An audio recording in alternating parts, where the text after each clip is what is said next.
Welcome to the Financial Advisor Success Podcast, where you go behind the scenes with financial planner, speaker, and consultant Michael Kitces to hear stories of how leading financial advisors navigated the inevitable challenges that arise on the path to success, and get insight from leading industry consultants about how to break through to the next level in your advisory business. And now here's your host, Michael Kitces.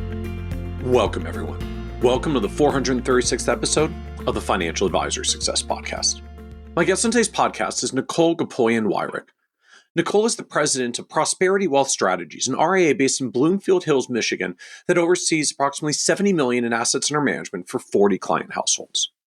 What's unique about Nicole, though, is how she hired a branding consultant soon after going out on her own as an independent advisory firm to help her create a unique brand identity that reflects her approach to financial planning and helped her attract and connect with clients who fit her ideal client persona, and now serves as a filter for evaluating whether any marketing strategy is even worth her time to pursue. In this episode, we talk in depth about how the branding consultant encouraged Nicole to first take a step back and explore big picture questions of what she even wanted from her firm, such as what an ideal day would look like for her, rather than just starting with the characteristics of her target clientele. How Nicole, based on the results from this exercise, then created her brand DNA, which, as Nicole puts it, is compassionate conversations coupled with planning tenacity, that serves as the bedrock of both her business plan and her marketing plan, including everything from social media to even speaking engagements, and helps her save time by avoiding marketing tactics that don't fit that brand identity. And how Nicole incorporates her branding and language on her website to attract prospects who fit her ideal persona of those with 2 to 10 million of investable assets and an interest in going deep on complex financial planning issues, particularly around estate and legacy planning and philanthropy. We also talk about how Nicole, from the early days of her firm, when she had fewer clients and more time, proactively reached out to centers of influence, such as attorneys and CPAs, and tapped into her own personal network to build connections that have led to client introductions over time, even though most didn't immediately produce results. How Nicole's planning focus on going deep into estate and legacy issues has built a high level of trust with her clients that has led to subsequent referrals to other members of the same family. And why, despite all the branding and marketing effort, Nicole does not intend for her website to be the first interaction that brings prospects into the firm, but still is something that's crucial because even referrals still want to validate by checking her out online to affirm that she would be a good fit for them after being introduced. And be certain to listen to the end, where Nicole shares how she is evolving her brand to be less founder-centric as she seeks to expand her advisory firm beyond herself. How Nicole uses executive summaries presented to clients in PowerPoint to explain financial planning recommendations, leaving the output of the planning software as an appendix for the few clients who want to dig into the numbers. And how Nicole handled the ups and downs of breaking away from a larger advisory firm to start her own from scratch, including how she found motivation from being active, for example, by successfully onboarding a new client, rather than just tracking her marketing efforts alone. And so with that introduction, I hope you enjoyed this episode of the Financial Advisor Success Podcast with Nicole Gopoian Wirick. Welcome, Nicole Gopoian Wirick, to the Financial Advisor Success Podcast. Hi, Michael. Thank you so much for having me. I'm excited to be here with you today. I'm thrilled to have you joining us today and to get to talk a little about marketing, because I find most of us in the advisor world, like, marketing is not our natural space. We most of us tend to come up through more the sales end, like get out there, prospect. It's a quote contact sport, as it was taught to me. Like, you measure activity in terms of how many contacts you make, right? Like cold calls you picked up, business cards you walked away with from the networking meeting, and most of us were not really trained in the marketing side of things. And in our business, right, as I learned it, marketing makes the phone ring. Sales is what you do when you answer the call. In our business, the idea that the phone rings is like the punchline to a joke. It's like going fishing without rods and hoping the fish will just jump into the boat if you wait long enough, because most of us aren't wired as marketers. And I know as you launched and built a firm, you took a different approach of what happens when you actually hire a marketing and branding firm to help you figure it out, like what the marketing should be and who you should go after, and then how you are going to differentiate yourself for them. Because Dan Sullivan and Ben Hardy have a now very popular book called Who Not How that kind of highlights sometimes the key is not figuring out how to do something like marketing. It's figuring out who you should hire to do it with you or for you instead. So I'm excited to talk today about how you went into launching a firm, like building the marketing and brand on it when you went out on your own, and even just how you find someone who can help you do it and make sure that it comes out well. Sure. So, Michael, I couldn't agree with you more. And it was an area that I also did not feel terribly well versed in. And I recognized that I needed help. And I recognized that early on. I knew I wanted it being the firm, to be different, but I didn't know what it should necessarily look like. I didn't know how to build it myself, and I knew I needed help. So anytime I've ever wanted to get help with something specific, I've always sort of turned to my network. And through a mutual contact, I knew a gentleman from the Rebuild Institute in Detroit and connected with him to see if he would be interested in helping me go through this sort of marketing and branding exercise for the new firm. And it was really scary. The reason it was so scary is because I was a brand new firm. I had zero clients. I had $0 in the bank, and to make an investment, several $1,000 investment at that time was a really big leap. But I knew it had to happen. So I am so grateful for the experience and excited to tell you more about it. So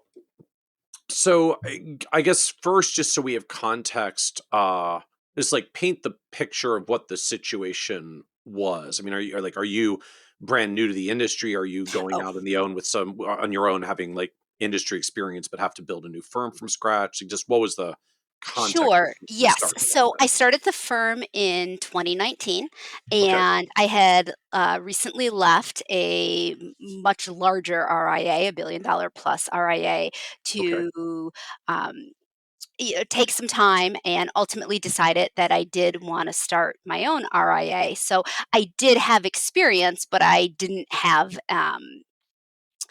I wasn't new to Hadn't the had to market industry. yourself like when Yes. you're in a big firm, like they make the website and make the marketing. Yes, Yes, exactly. right. Didn't have a clue, and Michael, I did not have a clue how to do any of this. I had to figure it all out.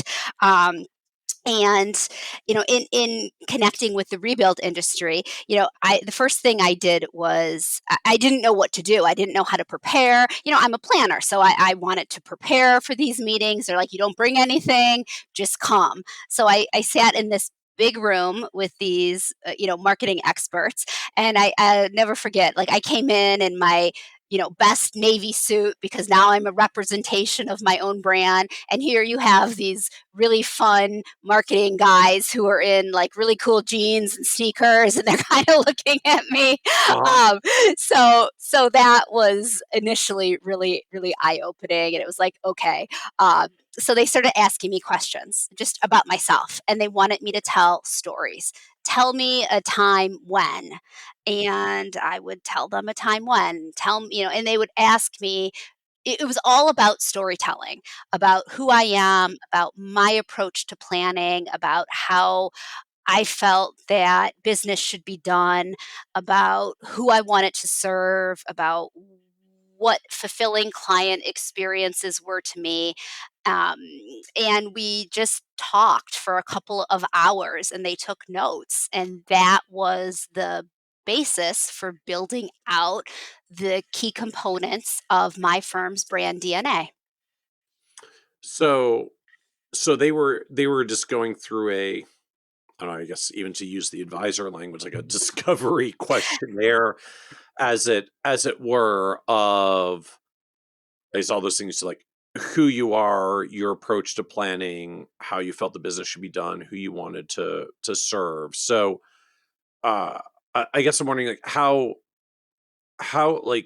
much clarity did you have on these questions? I mean, did you already know like I this is what I want to do and this is the people I want to serve and this is how I want to serve them and like I know where I'm going. I just need you to make me a really good website that No, conveys that, or was that like part of the challenge in figuring out the answers to their questions in the first place? that was definitely part of the challenge. So then we had to back it off, right? So it was, you know, tell me about a client you enjoyed working with. tell me about a really good day for you. Tell me what that looked like. Tell me when you're happiest at work. Tell me what you're doing. Those type of questions to really narrow in, to really, and actually the branding exercise wasn't even about the website. They didn't even build the website for me. So isn't it funny? We immediately as advisors like want to jump to the website. I do the same thing too. I'm like, Yeah. when does the website happen, Michael? And But business this, cards. It's always a business card, right? I need a yes, physical, tangible deliverable. I know I had a marketing process because there's a business card at the end of That's school. exactly right. So, and I was very much looking at it through that paradigm. I'm like, but does this go on the website? And it was, so it was so much more abstract Right. than that. I remember when they said, tell me about um, in your past work experience, tell me about a really happy day for you. And I had done some great work for a client, and they were so appreciative. At the time I was getting married, and we were having we were in a big staff meeting, and the client brought me, it was a very small, like a nominal gift for my wedding as a token of their Aw. appreciation. And I mean, that was like so moving to me that someone would make the effort of going out and buying something special for me that they thought I would like, and making a special effort of bringing it to the office to give it to me. It was just a very um, touching and moving experience that stuck with me for years and years and years thereafter, that someone would care enough about me and appreciate me so much that they would want to do that. So that's where, the relationship piece is really important to me in my practice. And that I didn't say that to the branding people because I didn't have the capacity at the time to be able to do that, but I could tell that story of why that was a really good day and why it was meaningful for me to have my work recognized on a deeper level, so that someone, we're all busy.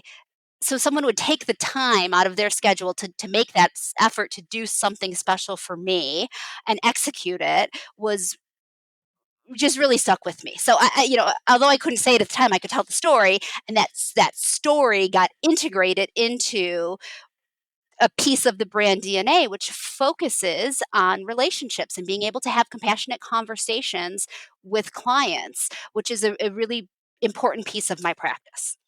So I'm struck as you're sharing some of I guess the stories or the questions that they asked you to prompt the stories, right? Tell me when you're happiest, a good day at work, who's a good client, or like what was a good client for you, uh your approach to planning. Like a lot of these are not, I know as I listen, I mean it's not, Nicole, tell me like the average income and asset career of the person that you want to serve. Like just I'm struck they're not, I mean, does that show up later, or just that's not how they went about the process? It was just very built around who is enjoyable for Nicole to work with and how does she work with them in an enjoyable way, and like that's your brand. Yeah, so I've done those exercises too historically, Michael. Where what is the demographic? It's Yeah. maybe it's gender based, maybe it's income based, maybe it's profession based, maybe there's some common thread running through that target, that ideal target prospect.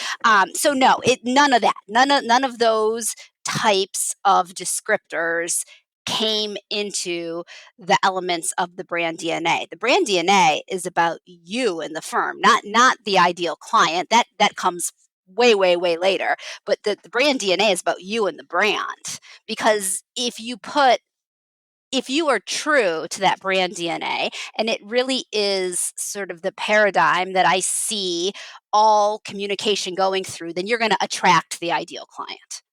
So so what did you end up with as you went through the process? I mean, is there a brand DNA document now? Is there like a written Yes. outcome of the brand? So okay, so what is that? Like what did it What did you end up with at the end of this like question and answer storytelling Yeah, process? so in the beginning, you go through this storytelling process, and it was very emotional. Like I felt it was very you have to be very vulnerable throughout the process, and you have to be honest with yourself, or else it just is a cookie cutter financial advisor brand DNA, and everyone's looks the same, right? And we're not all the same, and they all should be different because we're all different. So you have to be really honest with yourself as you're working through it. But after you do all the storytelling, you come back and they identify the key building blocks of the brand, and then they identify the benefit derived from those building blocks, and then they go so far as to identify sort of the brand outcome or the brand promise, and that all is then what's integrated into the communication, the messaging. The building blocks inform the inform sort of the outcome, right, of what you want it to be and what it's going to look like.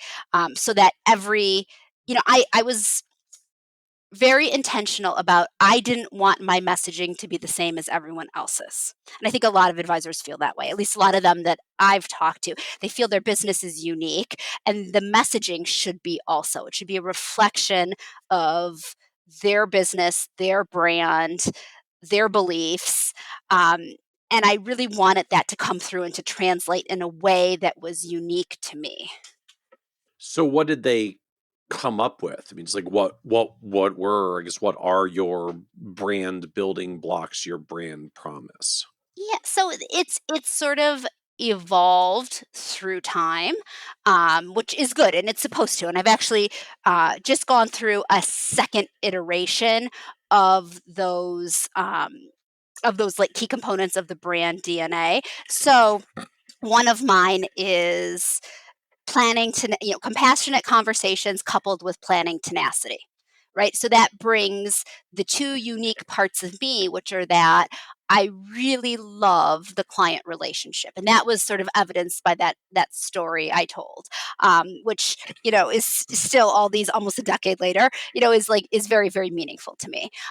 So that relational component was really important. The ability to have an open and honest, compassionate conversation with clients, but that wasn't it alone. It was also coupled with the planning tenacity to tackle um, client issues, to go through the planning process, to handle some more sophisticated or nuanced planning needs. Given my background, those were all also important components. So marrying those two, the compassionate conversations coupled with the planning tenacity, was a really key component that I got through working with these folks.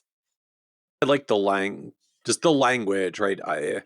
Compassionate and tenacity are not quite words we typically hear in the advisor domain. I mean, it kind of describes things that do overlap to what we do, right? We try to come with empathy to client conversations. We try to make sure we follow through and do the things that we say we were going to do. But I am struck even hearing it, and bless the good marketers who are good at marketing and finding those words. I'm like, compassionate conversations coupled with planning tenacity. I'm like, okay, that like that.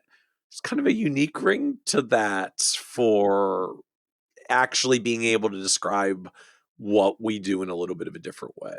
Yeah, well, thank you. So that was certainly something that came through a few iterations. So then once you kind of understand that one component of the DNA, then you work through what are the benefits of the planning tenacity and the compassionate conversation, and then what is the desired outcome, which of course is a successful advisory relationship. That's what we want. And then what is the outcome from a client perspective?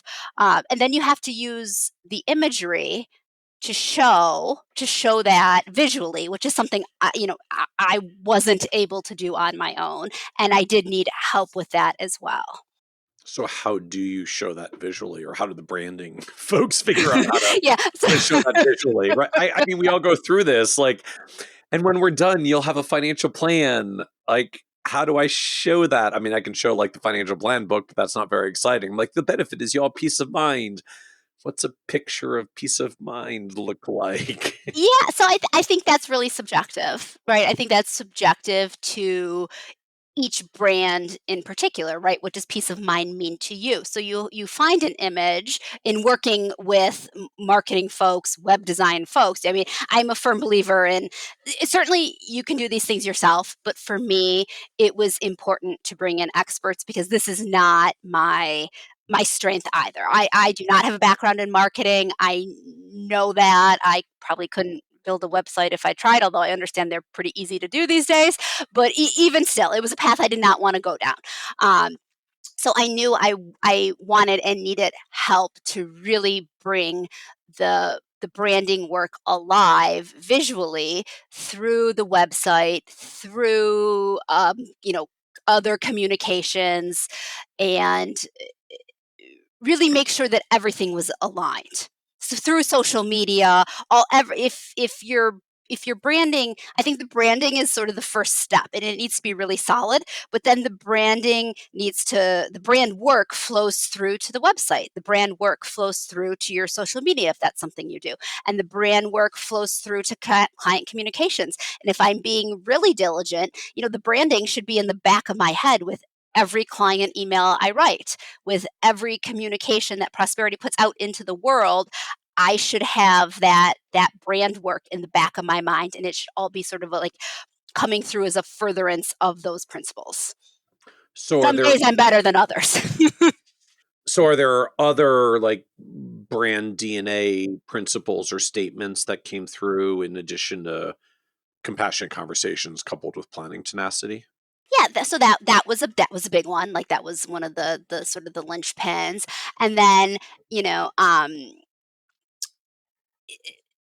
knowing your building blocks was another one, right? So many times I had worked or met with prospects who didn't necessarily understand the complexity of their financial situation, and they were challenged in putting the pieces together. And that was an area where I felt I could really help folks who had some sophistication and maybe needed some assistance breaking down those silos of their financial situation, right? So, maybe they were looking at their investments in a silo, maybe they were looking at their estate planning goals in a silo, their business goals in a silo, their risk, their tax management, etc. So, knowing those building blocks and breaking down the silos became another key theme that ran through some of our discussions, Okay. and something that kind of emerged. And that came from the, what do you like to do, Nicole? What's a good day for you? Like a good day for me is a day when I'm able to kind of put these pieces together. And I'm a lawyer by background. So I really love learning about a client and identifying potential issues, sort of issue spotting, and then coming up with potential strategies or solutions after going through that issue spotting exercise. And then many times that's like breaking down the silos. Right. So that was something that, like, on a good day, I'm able to break down those silos. I'm able to spot issues and come up with strategies and solutions. Um, that's fulfilling to me. That's a good work day for me. So that kind of came through some of these discussions. Okay. Were there others that you can share? Like I'm just fascinated by these, like compassionate conversations, knowing your building blocks. What else came through? So one of the other ones was finding your prosperity. And this idea of what is prosperity. I mean, I named my firm Prosperity, so it did resonate with me, but I kept coming back to, what does prosperity mean and why? And I just kept kind of circling around. It means something different to everyone. So, I can't define prosperity for someone else, and that's okay. I shouldn't. I do believe people need to define it for themselves. But when there is, what was fascinating to me about prosperity, which was that when there is prosperity, I found there was this sense of peace that came over people's lives. And it was that peace that peace of mind, that peace to be able to care for those you love, that peace of knowing um, that you can live a life that you value. That sense of peace was really interesting to me, and I kept coming back to the peace being universal, but the prosperity looks different for each individual. And then what was I think you said there was a brand promise wrapped around this? Yeah, so the brand promise of finding, your prosperity is living a life you value, taking care of those you love, sleeping well at night. The brand promise doesn't have to be fancy, but it has to resonate. Okay. So I get it at a high level, sort of these principles or views around like the business and what's meaningful for you and how taking the things that you enjoy and expressing them into, therefore, like, these are the things I want to be doing. How do you then connect that to who are you going to serve? Like, who are you actually attracting and going to work with who will hopefully respond to these words and have enough money to pay you for your So for me, it's not about a specific client demographic. It's more about a persona. So that conversation we just had about peace, you could have that conversation with someone and they might be totally turned off. Right? They might not understand it. It might be too philosophical. It might be too it just simply might not resonate with them. And that's okay. That's just not my client. Someone that would be a ideal client for me hears that conversation and they breathe a sigh of relief and they think, wow, she really gets it. She gets me. I want to sleep well at night. I want that sense of peace that comes from prosperity in knowing that I can live a life of my choosing and knowing that I can take care of myself and and the ones I love. So it's and I don't mean to not answer your question, but there's not a demographic. I can't say it's retirees 65 plus who like to go boating. It's not about that for me. Okay, but I mean, look, there's lots of people up and down the financial spectrum who would love to find financial peace and feel their loved ones are taken care of and sleep well at night. And the reality is, like, those things aren't happening in their life because they don't have enough money to meet their goals. And that's producing a lot of financial stress. And like, that's an unfortunate challenge. But I'm like, I can't necessarily help you if you don't have resources in the first place to plan around. I understand what you're saying now. So, the other piece of it is that yes, this is a business, and part of being in business does mean making money and being able to support my family. So, ideally, in going through some of this, I identified the 2 million to 10 million investable asset space as being a sort of ideal client range because the Right. planning tenacity piece comes in too, right? So part Yeah. of what I enjoy and where I think I can add significant value for the right client is through my desire to really dive into some of those complex planning issues, especially with maybe some more complex estate desires, legacy transfer desires, even charitable planning that emerged through the process as being an area that I really enjoy working with and working on because I myself am philanthropic and it's something that I enjoy and I've found that clients who share that same desire for philanthropy but want to really dive into more efficient ways to give from a tax perspective, from an estate legacy perspective, have become great clients. And we share those values. So that became sort of very clear as well. And when you do those, when you have that sort of mindset, typically, this is someone who has some wealth, who desires that more sophisticated strategy and wants to give. The same thing with multi-generational, wealth planning. That's something that there's typically wealth if planning on how to transition it to the next generation and beyond is a concern or is of importance. But we didn't So start. I do want to make clear, though, we didn't start there. That's kind of where you end, but that's not where you start in this conversation. At least it be- wasn't for me. because the starting point was very sort of you centric, Nicole centric. Like, what do you like doing? Where do you enjoy spending your time? Where do you want to show up? And then we're gonna like draw the proverbial Venn diagram of like, okay, there's a circle with you, there's a circle of people who can afford what you do, and now we're gonna try to like find the overlap between these two circles to now draw your like ideal clients. Like they have the financial wherewithal, complexity, and they fit the things that you enjoy and want to do in the first place. Yes, I would say that is absolutely correct. And you said then it's evolved over time. So what's changed as this has lived on? So it's been about 5 years now, and some of those key principles are still very solid.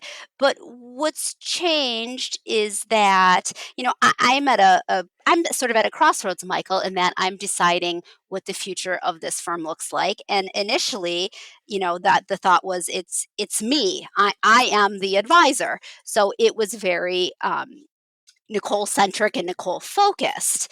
That has changed over time as I'm considering expanding, as I'm considering, potential new advisors with path to partnership. Um, and it can't just be about me. It has to be about uh, uh, it has to be a bigger picture than just me. So that's been a shift that's been really hard, especially when you build something from the ground up, and it in many ways it feels like your baby. So you have to let go of some of that, which I am working through, because I do think it's what's best for the clients and what's best for the firm. So so what changes in that regard? Because I mean, I'm noting for better or worse. I mean, uh it's not Wyrick financial planning, No, but right. it's I didn't very want it wealthy to be. strategies. Yeah. So then what's changing as you start thinking about like what does it mean when the brand is less focused on Nicole? So on my website previously, my face was the first thing you saw on the landing page. It felt very personal. It felt like a very Okay. personal invitation to come learn about my business. Um, but as your business grows, it's about more than just you, right? So having your face on that landing page maybe no longer makes sense, and that can be kind of difficult to let that go. Yeah.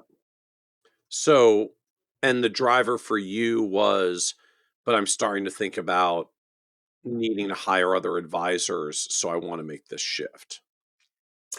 Yes, I wanted it to be less about me and more about the firm,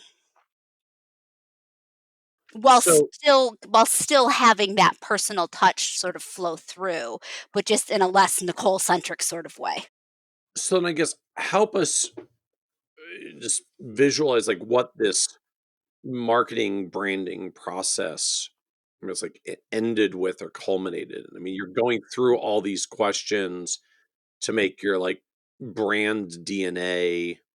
I'm assuming it's a document that kind of has key statements. You've identified you wanted 2 million to 10 million investable asset clientele to kind of have the complexity and financial capability that fits the work you want to do. I'm like, okay, so you've kind of figured out what you want to be and who you want to go after. Like, now do we get to make a website? Like, what You're comes really excited about the website, Michael.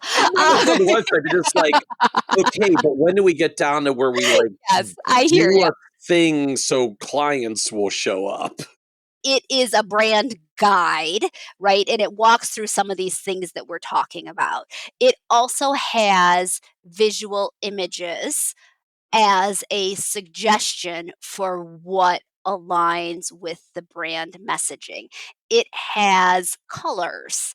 It has some icons and things that were then, although they did not create the website for me, I took this sort of brand book and then hired a web designer to take this and create a website that aligns with sort of those key components and bring them to life on a website. So yes, once you do the brand work, once you get sort of the brand guide, once you understand the brand DNA, the next step is to turn it into marketing collateral. And one of the chief components of marketing collateral is, of course, a website.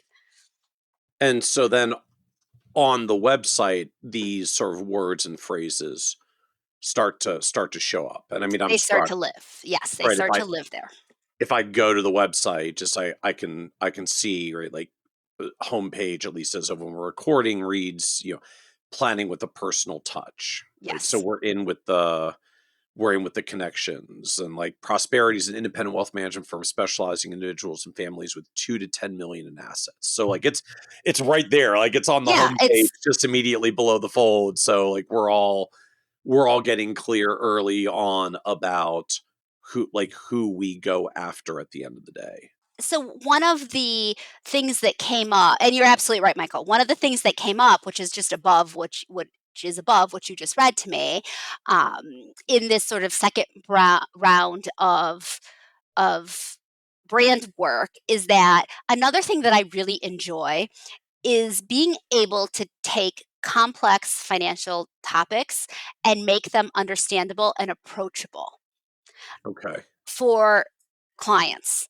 That's if I can do that, that's another really good day for me. That is fulfilling to me, because a lot of what we do can get very complicated, and it can be easy for us to fall back on our financial planning words that a really smart client might not understand.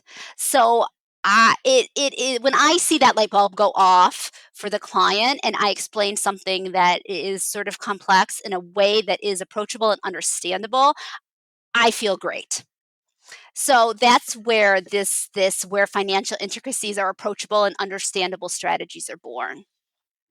Okay. That was sort of a second round of going through this. That didn't come through the first round of the branding exercises, but it Okay. was something that in the last few years I've really leaned into and tried to make sure that every client experience has that, because we've all sat in meetings with folks. Well, I shouldn't say all, but I've sat in plenty of meetings with folks where, the eyes just kind of glaze over and you're like, Yeah. "Oh, they're totally gone." Right. Yep. I'm guilty of probably a disproportionately high number of those, since I like to bring very long financial plans in meetings. Listen, we've all been there, right? I've been there too, and it's like, okay, how do we get them back? Yep. So I really want to lean into that. It's like when I go to the doctor and they're talking to me using words that I don't understand, and I'm a pretty bright person. I'm like, I don't get it. You have to explain it to me differently. That type of thing. I want it to be approachable, understandable, obtainable. And I'm struck as now like scroll through more of the website, hearing this, just like the words start showing up, right? Like how we work, it's more than just business, right? Because we're getting back to relationships. Yeah. What we do, we blend financial expertise and planning tenacity. Like they're across multiple disciplines: estate planning, trust administration, advanced tax, philanthropic giving, right? So now I'm kind of reinforcing, like, you don't hear a lot of people with very limited financial means where their struggle is trust administration, advanced tax, and philanthropic giving, right? There's like ways we can say we're focused on somewhat more affluent clientele without necessarily using the words, when you just start getting into, well, here are the things that we help, here are the problems that we help with. And like, these are problems that are more common with multimillionaires than others, which is the point of like speaking to them Yes. without having to say you're speaking to them. Absolutely, Michael. So, I told you I started this business right before COVID, which, hindsight is really Yeah. interesting, but we didn't know at the time. Yeah. But if there was a while where there wasn't a whole lot of activity. So I was really looking to get myself out into the media, out into the world, to share the message of myself and the firm. And I was answering a lot of press requests that came across my desk, and I would answer basically on any sort of financial topic that Where came across, I would reply. where And where go were these where were these wonderful magical unicorn press requests like coming across your desk from? Yeah, so they came through the Financial Planning Association media Okay. central media hub. I don't know if I'm saying that Yeah. right, but so I'm like sitting there twiddling my thumbs, and I'm answering these press requests, and I wasn't necessarily looking at it through the lens of my branding work. I was looking at it through the lens of this reporter needs a little uh, commentary on X, Y, or Z topic. And some of the replies were probably a little off brand. And I didn't recognize that in the fact, but at the end of the article, they'd always reference you and have a link to your website or an email address. And I did have people reach out to me. And many times they were not ideal clients, but I would spend a little time with them because I felt it was the right thing to do. Um, but from a time perspective, probably not the best business decision long term. So now I am much more selective about how the type of commentary that I'm making, trying to really align it with the ideal So client persona. can you give us an example of one that, like, at least in retrospect, oh, that probably wasn't a good media call or interview to have done? And, there were a couple about budgeting that weren't really applicable to my ideal client. Okay. Okay. So yes, I can give my 2 cents about budgeting and be helpful, and then if this goes really well and I get a lot of media visibility, I'll get a whole bunch of people who call me and ask for budgeting help, which is not ideal when I was trying to work with people with $2 to $10 million on their Correct. budget. Certainly, some of them need Okay. budgeting help, but I mean, in a different way, true. in a very different way. Yeah, It's same principle, more zeros. yeah, Yes. yeah, yeah. So that helps to sort of connect in context, right? Like if I want to work with a certain level of client affluence in deep complex planning issues, like I should probably be taking media queries for publications and situations that deal with more financially affluent clients with more complex planning issues, not necessarily general budgeting that may not hit my target client. Correct. Okay.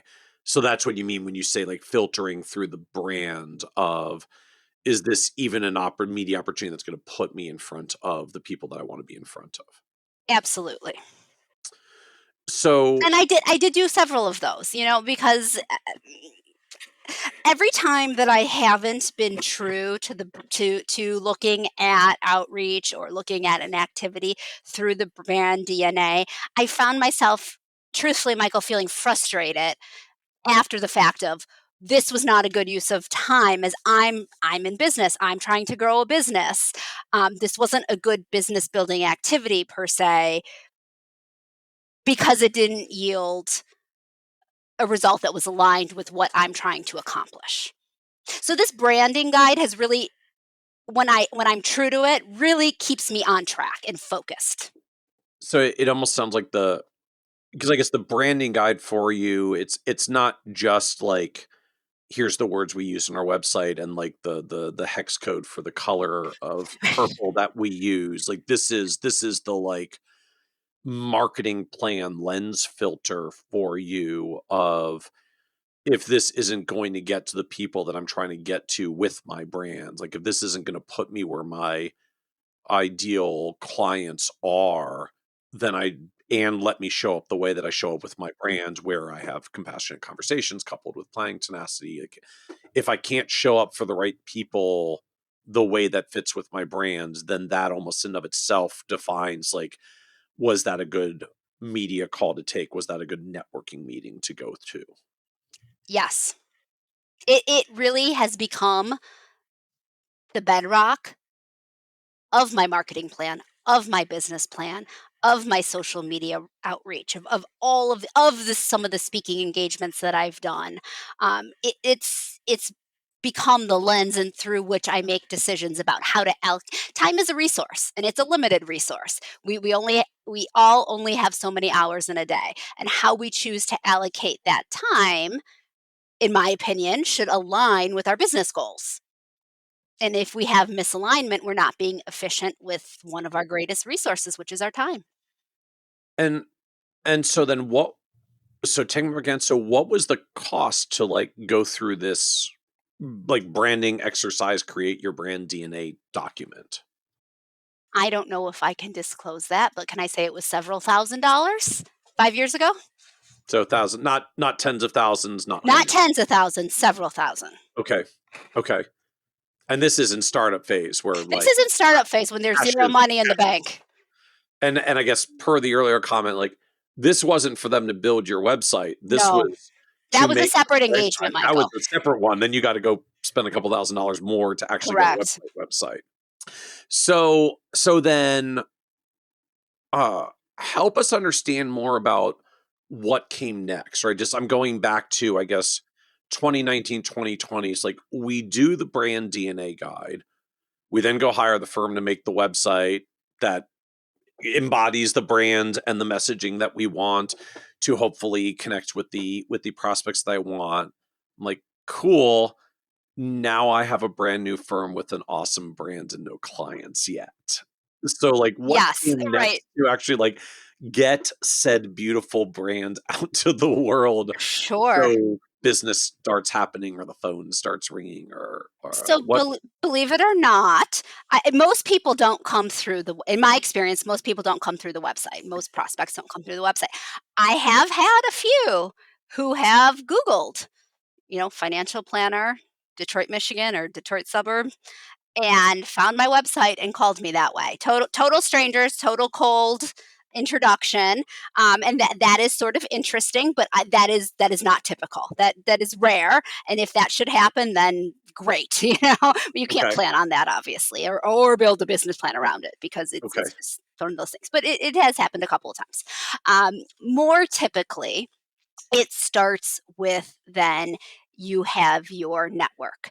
And I have tried throughout the years of my career to build really good relationships with attorneys, with CPAs, with other professionals, even just with the people in my core network, in my core circle, friends, family, connections. Anytime you're out in the world meeting someone, that someone could become part of your network. And that is how I've always approached everything in my life, right? I've always been curious. I want to learn about people. I want to learn what makes them tick, and I want to be a connector.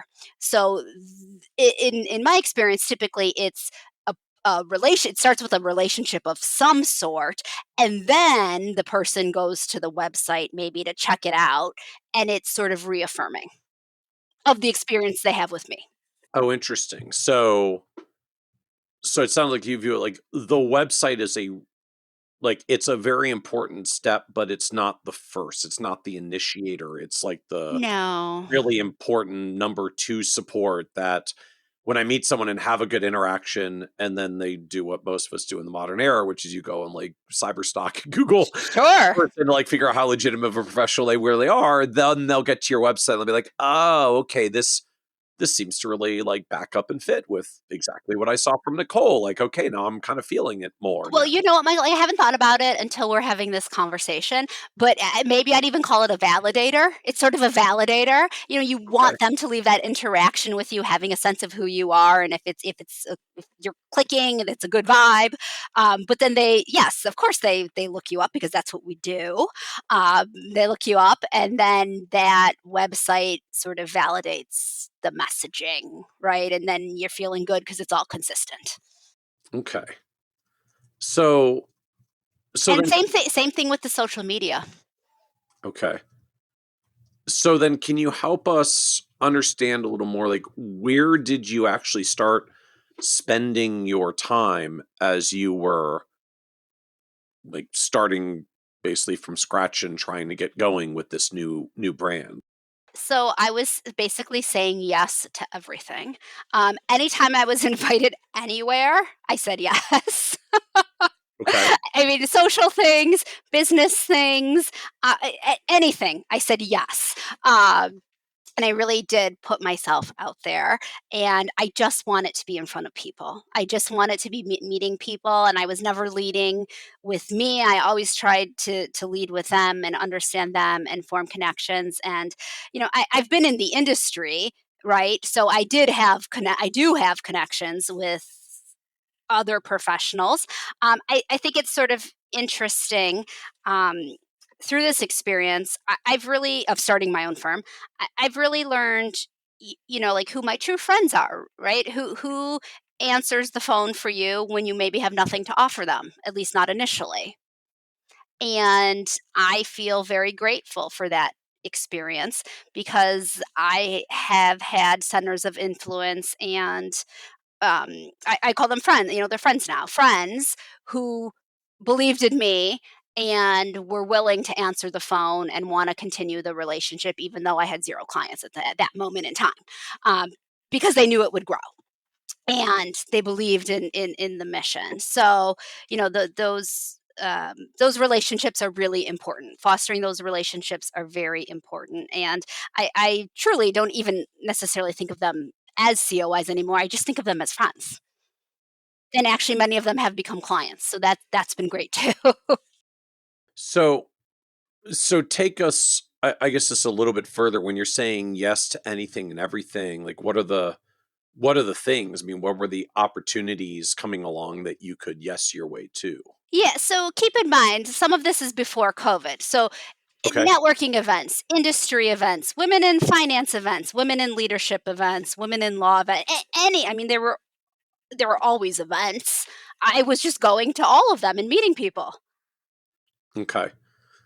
And then how do you eventually convert some of these I'm meeting with people into opportunities, into prospect opportunities?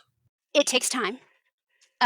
So some of your existing connections with friends and family and other professionals that you've known throughout the years are a great starting point. And I found that most people generally want to help you. So, it being able to just continue to foster those relationships, to do good work for your clients as you build them, leads to more good work for more clients. And it's sort of interesting when I think about, so we all know that the SEC defines households a certain way. FINRA, the states define households a certain way, but I don't really think of households that way. I think of households a little more relationally. So it is rare that I have a single family member. And what I mean by that is I often, if I work with an individual, I typically work with other people in their family because they've referred them. So sometimes it's siblings, brothers and sisters, or sisters and sisters, or it's parents and children, or parents and children, even in some rare instances, grandparents, or it's cousins. There's a situation where I work with in-laws, of a friend actually. The like one spouse's parents and the other spouse's parents. So relationships for me, I tend to think of them more like that. And it's very rare that I have an individual that doesn't have a connection to someone else in my practice. And that's um, I think that like really lends itself to that relational piece of it, and that just the high priority I place on family, taking care of those you love. That's really important to me and important to my practice. I think that comes through in that I do have these relationships, So then even what though they're separate households, technically. so are you a firm of person likes to ask for referrals to try to kind of network your way through the family? How do you expand the family relationships? I have asked for them, and I don't necessarily think that's a bad idea, but many times it happens organically. And so I guess is there something you do differently? Because I see a lot of advisors out there, they work really hard, they serve their clients well, they're not getting multi-million dollar family member referrals. I take an active I take an active interest in the family. I ask about them. I genuinely care. I get invited to family events. I show up. I always, you say yes. I always show up. I, y- you just become you want to be, in my experience, the most meaningful relationships are where you do become an extension of family. So the connection doesn't seem that hard to draw to me, but it has to be genuine. I mean, you really have to care and want to care and want to know about people's families. So how does that come back to I filter things through my brand lens, my brand DNA guide. As I'm wondering the sort of blend Yeah. of my brand guide is supposed to be my filter, and I'm also in the phase where I'm trying to say yes to everything. How, Right. So yeah, how do you balance that's those or manage those? so I say yes to invitations, right? Like Okay. you say yes in the beginning to invitations to get yourself out there, right? You're going for an hour to an event. That's that's a very low commitment of time, right? Okay. Um, Now, as you are getting busier, I think you become more selective. That has to evolve. But in the Okay. beginning, I did. I said yes to everything. I wasn't in a position to say no. When did that switch start to flip for you? It started to flip as the book of business started to grow, and time became more of a sacred resource. And then how long did it take to get traction, or I guess like getting to the point where you're hitting that crossover point? So this is, the whole COVID thing was, the timing was really strange. So Because you started in 2019, so you got yes, and a then year, less start than a year. yes, you start kind of strong, and then things sort of everything changes. So there were starts and stops, but I would say truly with COVID in there, a couple of years. Before it felt like you were really getting traction. I mean, was there a like, I I'm gonna make it point? I can't give you a moment. I can't give you like an I'm gonna make it moment that I had, but COVID was a really difficult time for me, especially since I had just started the business and I had thought to myself, like, what in the world did you do? And now I'm like home in my pajamas in my home office, and I had office space, right? So now I'm paying for office space that I'm not using.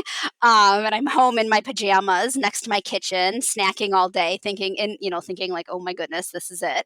Um, so getting through that and getting back out into the world was was good. That was definitely a high. COVID was a low point for many reasons, but being able to get back into the world and start networking and being with people again was huge for me.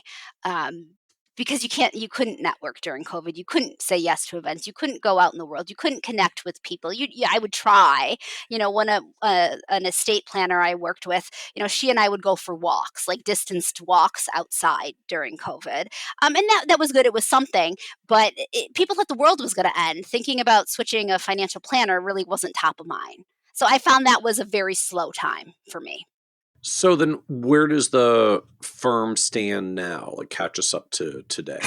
Yeah. So today, being a boutique firm, I found that clients come.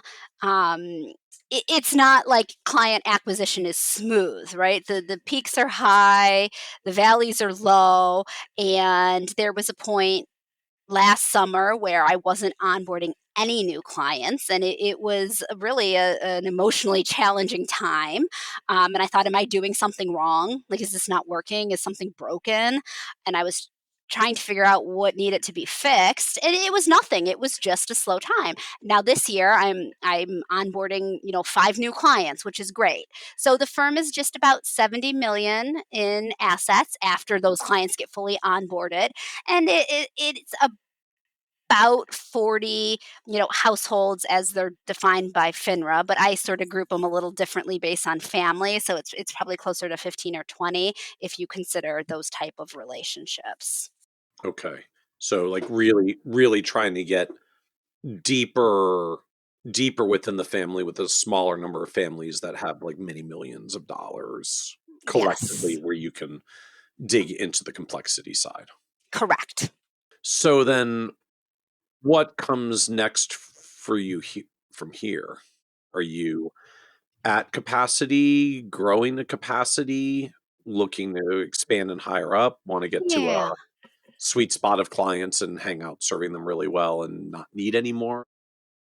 I've thought a lot about this recently.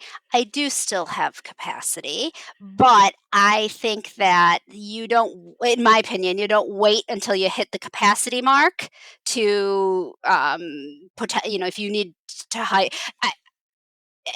I think you have to start with a plan before you get to that point where you hit your capacity, or else it's too late. So while yes, I still do have capacity, I am looking to grow and I want to grow, but I want to do it the right way with the right people. That's really important to me. So there is someone I've known a long time, and it's not official, but I am optimistic that he might be coming on board soon. And he really fits with the vision and and mission of the firm and the brand and the components of the DNA. And we're different yet aligned in that way. So I'm very excited about it and optimistic that could create a huge opportunity for greater capacity in the firm. Would this be someone who also handles client relationships in a advisor capacity or like an associate that would support you with your clients? This would be an advisor capacity. And would that be first hire for the firm or is there other team on board already? That would be the first other advisor hire. So there is an additional team member who is an operations administration professional on board who is fantastic and does a lot of the heavy lifting as it relates to firm operations processes, onboarding, service, from a processing perspective. Okay. So so you were hired kind of the ops admin side first and advisor support second, like it's just in like the sequencing of hires for the firm. Yes. And when did the operations support come along? Like when did you get to the point of like saying or figuring out now is actually the time to do the first hire? I believe it was maybe 2022, perhaps, or 3. Okay. And do you And that recall was an inflection point. That was a point where it was like, "Okay, I can't do all of this myself. I need help." And part of it was my reluctance to let things go. I probably did it myself for too long, if I am being totally honest with you and your listeners. I had a hard time letting it go. so what got you there to finally say I'm going to let it go? Frustration. Frustration surrounding onboarding and some of the administrative pieces that I really don't enjoy, but I was very protective over. So, if you want to grow, you have to let those things go. And that's been hard for me. And where did you find your first person? It's someone that I've known a while who retired, and I contacted her a couple years into retirement and said, "How are things going?" And she said, "They're fine, but I'm kind of bored." And I said, "Well, that's great because I need you." So she did come out of retirement, and we have a really good arrangement where she gets the flexibility that she needs. And in Michigan, like our summer place is up north. People go up north in Michigan in the Okay. summer. So,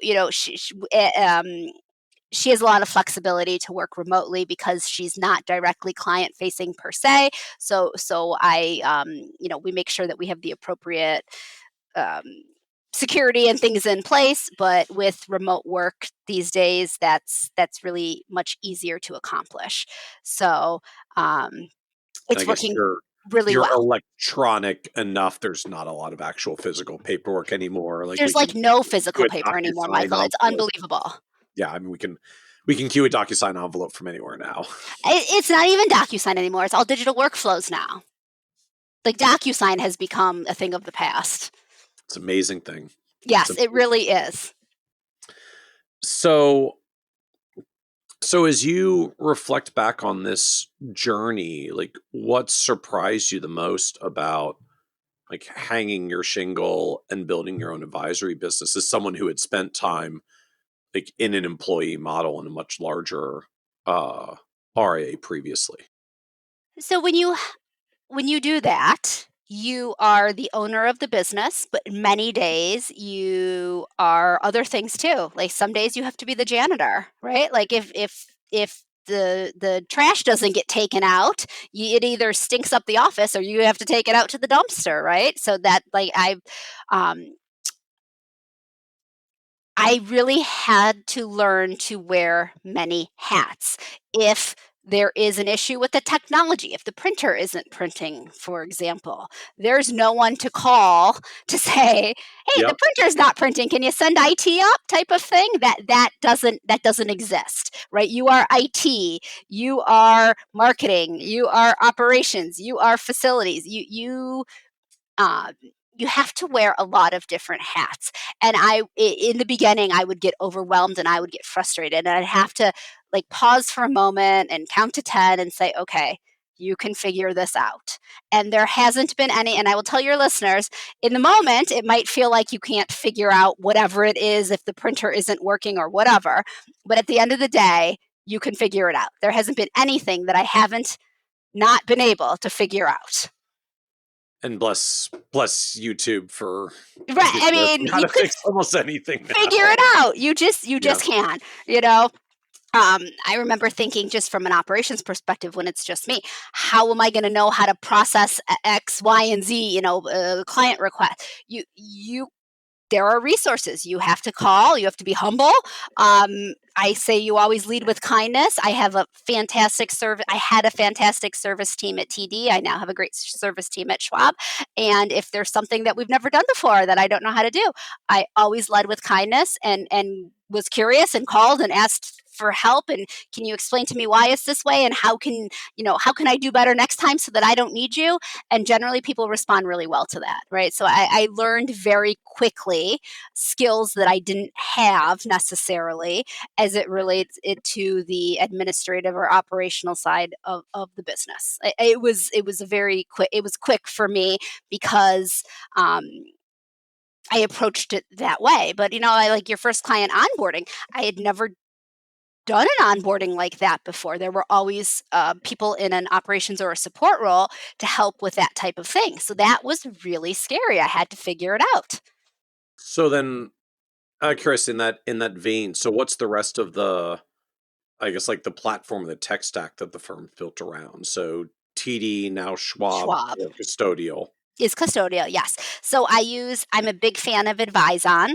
I think Advison is great for portfolio reporting, um, portfolio accounting, billing, CRM, document storage. So Advison has been a really nice solution. One of my something that it was really important to me is I didn't want to have 15 applications to do things, right? I wanted everything to be as streamlined as possible, and I wanted the functions to talk to each other.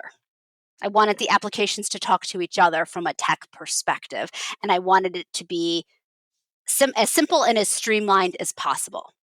So thus the appeal for Advison, since Correct. like most of us kind of build our tech around the big three categories: financial planning software, portfolio management, and CRM. And Advison checks two of your boxes at once because it does the portfolio reporting and the CRM side. Correct. As far as financial planning goes, I've used most of the major financial planning software out there. I use Money Guide Pro. I like it. It works. It's not perfect. So I do have executive summaries and sort of additional supplemental materials that I've built over time. And to me, the planning software has always just been a tool, right? It's one tool of many. So I use it as that for what it's worth. And then I've sort of create and built out other sort of like ancillary components of the planning that work for me based on what my client what has resonated with my clients. And the executive summary pieces has been I think really positive. So what is the executive summary for you? Like, what do you create? So it's different for each client, based on their needs, but there are some common threads that run through it. So, right in the beginning is like a one pager that's basically summarizes the Money Guide Pro report, assumptions, results, etc. And then from there, I do have some Excel models that I've built that kind of like import in with cash flows as well as some tax projections. And then from there it sort of depends on what the client's needs are, but there's some charitable planning components if that's something that is of interest. There's it really depends on what the client's needs are. Then there's sort of an action item list, things bullet pointed, as well as some text, because I found some people like visual images, some people prefer words. I like to have a little bit of everything and really lean into what type of communication is ideal for what client. So how many pages is this? Like, how big is this thing? Typically like 5 to 6. Okay. If it's a more complicated, I think like I've gone up to maybe like 12. But the idea is to keep it more brief. Okay. Depending on the flow chart, like if we're doing flow charts and stuff, like it can get a little longer. Um, And and so then, like, what happens to the rest of Money Guide Pro? so Money Guide Pro is the foundation, right? So Money Guide Pro is sort of the foundation for building out the plan, but then we take that information and sort of expand upon it and then continue to develop it in a way that meets our clients' needs.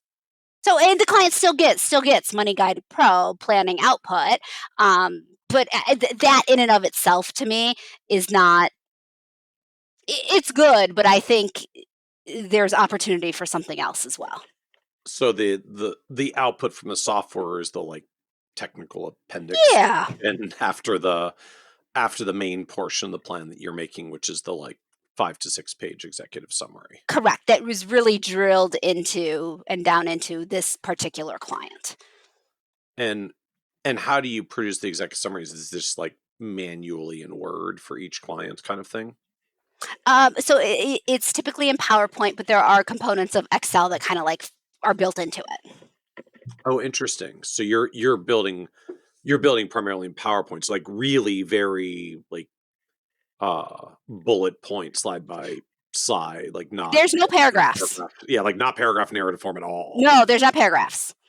Okay. In my experience, people do not want to read paragraphs of anything. Okay. And so executive summary leads, and then if they've got questions, and you get into the output, the software output side. So it depends on the client. Sometimes we'll do sort of a high level. I'll ask them. I have some clients, like some of my executives, don't want to touch that Money Guide Pro report ever. So we go straight to the executive summary. We talk through the one pager of assumptions and outputs, and they're happy. They're like, great, I don't ever want to see that thing again. Because it is quite big, right? But others sometimes want to spend a little time in it, and that's okay too. It just sort of depends on the client and what their desire is to dig deep into the data. Money Guide Pro does have some really good output that can be valuable in the conversation. depending on the situation. And so what's the ask to the client? So by the point we're getting ready to present a plan, I have a pretty good sense of how they like to Right. share data, because keep in mind, they've shared data with me so that I could build the plan. So, if I'm getting, it just depends. You get a sense for people and talking with them. And sometimes I'll say, I have a lot of materials prepared here for you today. I really want to make the most of our time. So help me understand, where would you like to start? We could do a high level review. I also have some supporting documentation that we can dive into with some more detail. Where would you like to start? And I'll put them side by side.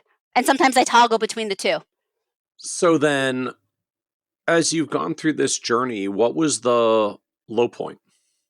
The low point was when I had just started the firm and I had no clients, and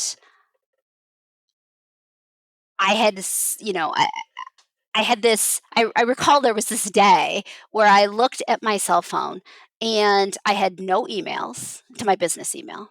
I had no telephone calls. And I remember thinking to myself, I have not gotten a single email today. This is never going to work.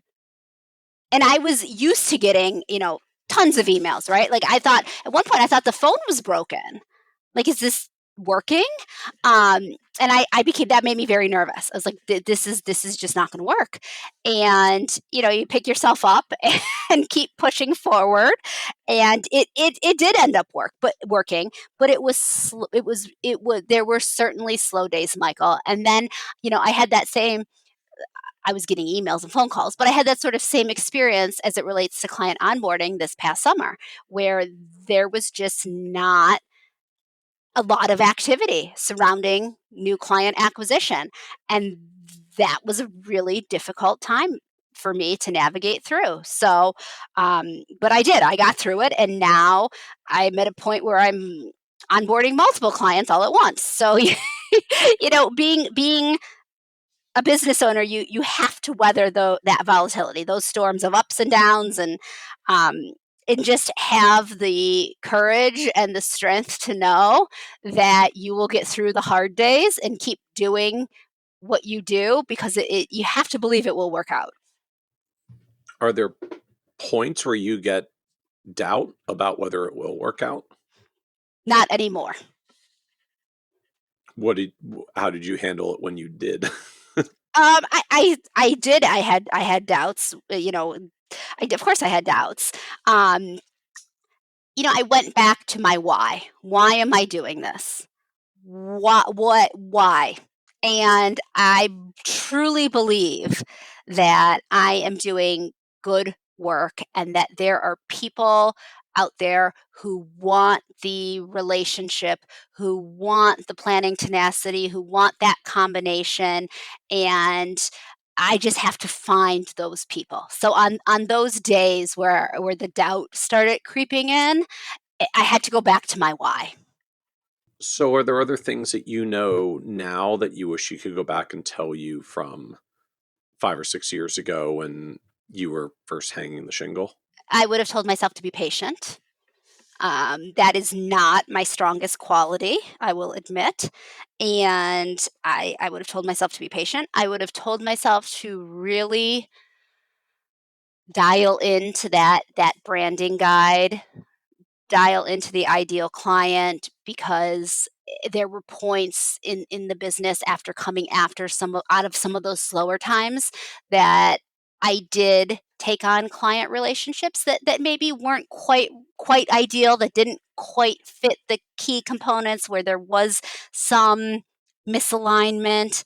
And it hasn't been positive for me. It hasn't been ideal for the client. It's not a great outcome. So I want every client to have a great experience, right? And I want there to be a really nice alignment. I want to get what makes them tick. I want them to get what makes me tick, and I want it to be and when that all falls into place, it's just very fulfilling. And There are a couple of scenarios where that was not the case, and I would, if I could rewind time, I would have helped those clients find a better fit in a home for them. So, and what did you end up needing to do with them? Did you have to part ways with them? Yes, I did, and I do believe it was for the best. But better to not even go down that road, because now you're unwinding things that you did, and that's again, time is a resource, and that is not a good use of a limited resource. So I always find this dynamic fascinating because virtually all of us who have some number of years of experience can tell the story of clients that we took on that weren't a good fit, that were like, in retrospect, it actually would have been significantly easier to have never taken this person than to take them and have to unwind it later. And we all still seem to do it. Like, is there, what would you have told yourself years ago to like not succumb to the temptation in the moment Yeah. to take them when new client flow has been slow and we're freaking out about our revenue a little bit? Yes, well, that's it, right? I think you just identified the reason why, at least in my instance, I did that, and that is because that's where the patience comes in, right? And the conviction in your value, and your messaging and your branding, because when you're coming off or in a slow period, it feels like we have recency syndrome. It feels like it's gonna be like that forever. And then someone comes along and maybe they're not ideal, and maybe you see some red flags of how they don't necessarily fit into your business model, but you convince yourself that you're going to make it work because because it has been slow, and because you are running a business, and because revenue looks the way it looks, and all of those things, right? So I think that's a very human thing to do. I think it's a very normal thing to do. So really, you're fighting your human tendency on this one. um, and for me, it's that recency syndrome that really gets me, right? So it's like, okay, if it's been a period of time and there haven't been new clients, and then your brain starts spiraling and thinking, I'm never going to get a new client again. So I would just tell myself to chill and to relax and do whatever you do to meditate and go back to like a calm state, so that you can evaluate it with clearer perspective and make the best decision for your business. And so when you talk about the challenges around being patient while growing the business, like that's where it crops up. It's I took people that felt like I needed revenue at the time, and in retrospect, I probably didn't need it that much given how hard it was to Yeah, extricate myself later. absolutely. And I'd maybe even go so far as to say, yes, revenue is a component, but maybe even just activity is another component of like, look, I've onboarded a client. This is activity. This is good, positive activity. Because, like I said, when you're starting off, you can only review your books and records so many times for completeness. And so the readjustment advice you'd give your prior self facing that moment is just get back to the why that you're doing this in the first place. Absolutely.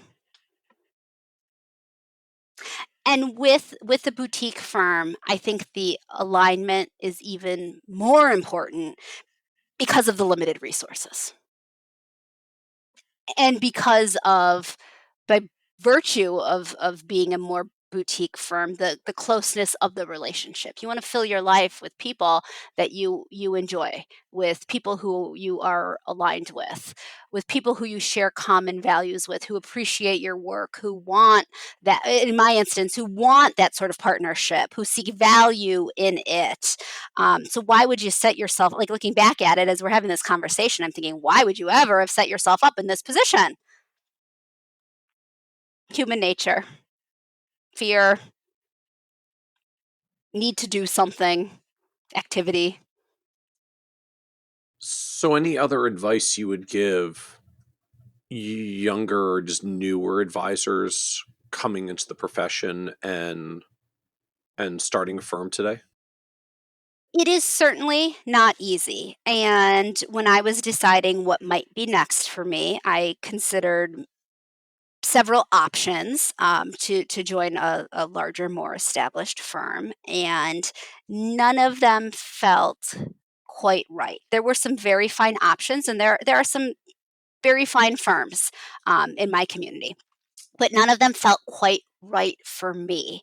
And I am and it is not easy. And a lot of people told me, Nicole, this is not going to be easy. You should just join another firm.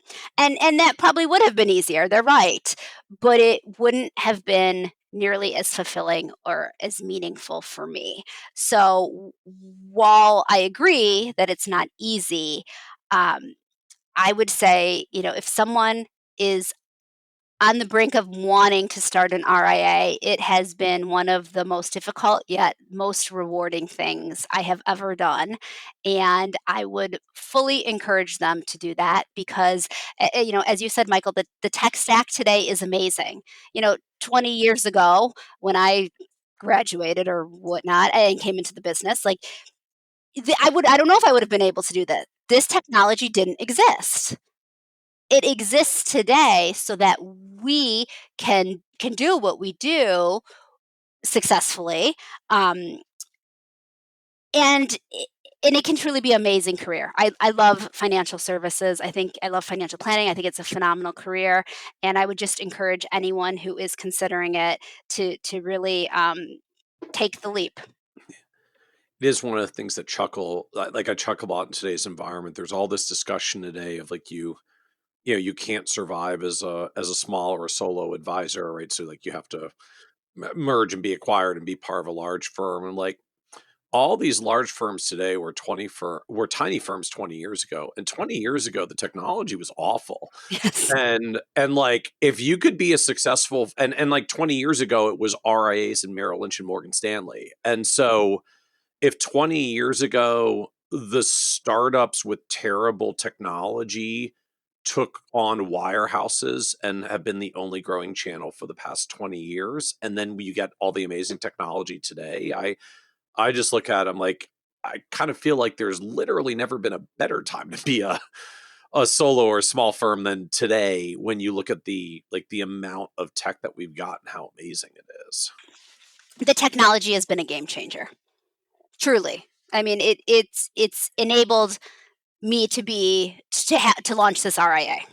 So any other advice or guidance just for other folks in large firms as you had been that are like weighing this, do I hang my own shingle, go to another firm or stay put, just as someone who went through that crossroads?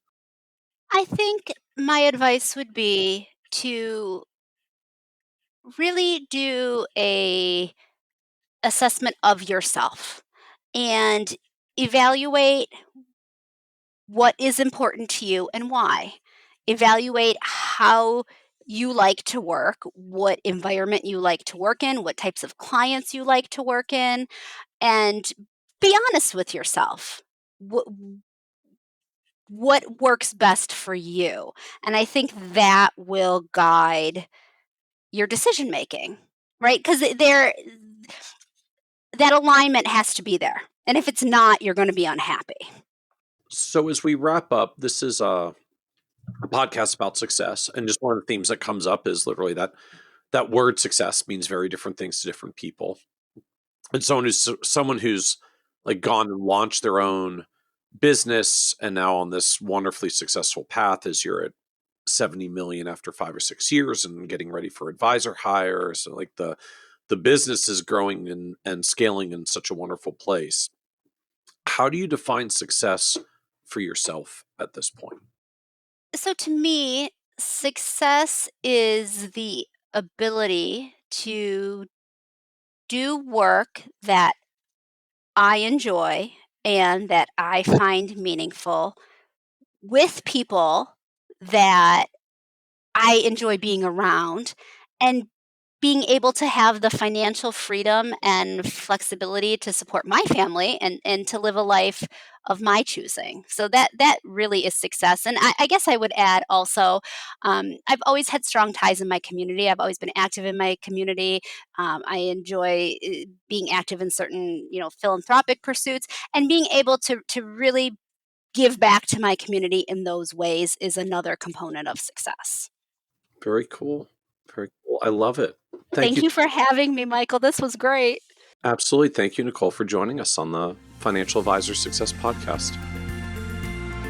Want even more ideas, tools, and resources on how to break through to the next level of success as a financial advisor? Check out the leading financial planning industry blog, Nerd's Eye View, at www.kitsis.com, where Michael covers the latest practice management trends and financial planning strategies. And by joining the members section, you can earn IMCA and CFP continuing education credits, along with exclusive member content. Get it all now at www.kitsis.com.